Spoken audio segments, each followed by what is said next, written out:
सर्वोच्च न्यायालयाचा शिक्षक पात्रता परीक्षा TET बाबत ऐतिहासिक निर्णय. नमस्कार. शिक्षण क्षेत्रात आणि विशेषतः प्राथमिक शिक्षकांमध्ये सध्या एका अत्यंत महत्त्वाच्या निर्णयाची चर्चा सुरू आहे. 29 मे 2026 रोजी सर्वोच्च न्यायालयाने अंजुमन इशात-ए-तालीम ट्रस्ट आणि इतर पुनर्विलोकन याचिकांवर आपला अंतिम निर्णय दिला आहे. हा निर्णय नेमका काय आहे? शिक्षकांसाठी TET परीक्षा का अनिवार्य करण्यात आली आहे आणि कोर्टाने नक्की काय दिलासा दिला आहे, हे सर्व आपण या व्हिडिओमध्ये सविस्तर समजून घेणार आहोत. 29 मे 2026चा निर्णय, त्यातील मुख्य मुद्दे, वादाचा मुद्दा काय होता. सर्वोच्च न्यायालयाने यापूर्वी अंजुमन खटल्यात एक निर्णय दिला होता. त्यानुसार 2010 पूर्वी RTE कायदा लागू होण्यापूर्वी नियुक्त झालेल्या आणि ज्यांच्या सेवेची 5 वर्षापेक्षा जास्त वर्षे शिल्लक आहेत अशा सर्व कार्यरत शिक्षकांना 2 वर्षाच्या आत शिक्षक पात्रता परीक्षा म्हणजेच TET उत्तीर्ण होणे बंधनकारक केले होते. तसेच पदोन्नती हवी असल्यास TET उत्तीर्ण असणे ही अनिवार्य अट करण्यात आली होती. या निर्णयाविरुद्ध विविध राज्य सरकारे, शिक्षक संघटना आणि वैयक्तिक शिक्षकांनीही तब्बल 65हून अधिक पुनर्विलोकन याचिका दाखल केल्या होत्या. आधीचा निर्णय काय होता? 2 वर्षात TET अनिवार्य.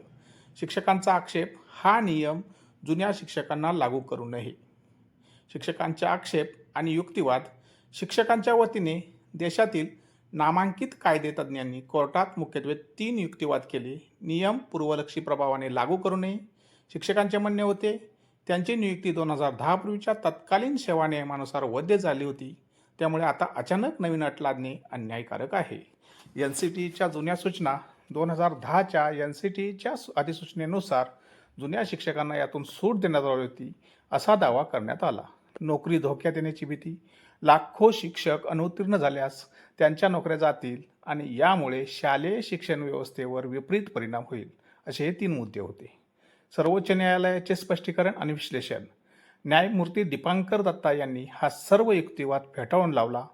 कोर्टाने स्पष्ट केले की कायद्यातील कलम 23 नुसार नवीन नियुक्तीसाठी एनी पर्सन म्हणजे कोणतीही व्यक्ती हा शब्द आहे, पण पहिल्या तरतुदीमध्ये अ टीचर शिक्षक असा स्पष्ट उल्लेख आहे.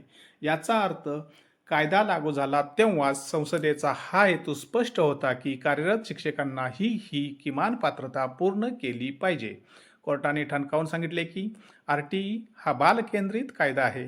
मुलांच्या शैक्षणिक भवितव्याच्या किमतीवर शिक्षकांची सेवा सुरू ठेवता येणार नाही. गुणवत्तापूर्ण शिक्षण हा मुलांचा घटनात्मक अधिकार आहे. मुलांच्या शैक्षणिक भवितव्याच्या किमतीवर शिक्षकांची सेवा नाही, असं सर्वोच्च न्यायालयानं स्पष्ट सांगितले. न्यायालयाचा हा मोठा दिलासा आणि नवीन डेडलाईन. याचिका फेटाळताना कोर्टाने एक व्यावहारिक आणि मवाळ दृष्टिकोनही स्वीकारला.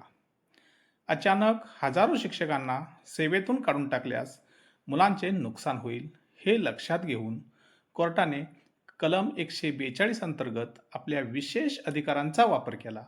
कोर्टाने आधी दिलेली 2 वर्षाची मुदत वाढवून आता 3 वर्षे केली आहे. म्हणजेच कार्यरत शिक्षकांना TET परीक्षा उत्तीर्ण होण्यासाठी आता 31 ऑगस्ट 2027 ऐवजी 31 ऑगस्ट 2028 पर्यंतचा वेळ देण्यात आलेला आहे. तसेच राज्य सरकारांना निर्देश दिले आहेत की शिक्षकांना पुरेशी संधी मिळावी म्हणून वर्षातून किमान 2दा TET परीक्षेचे आयोजन करण्यात यावे. नवीन अंतिम तारीख 31 ऑगस्ट 2028.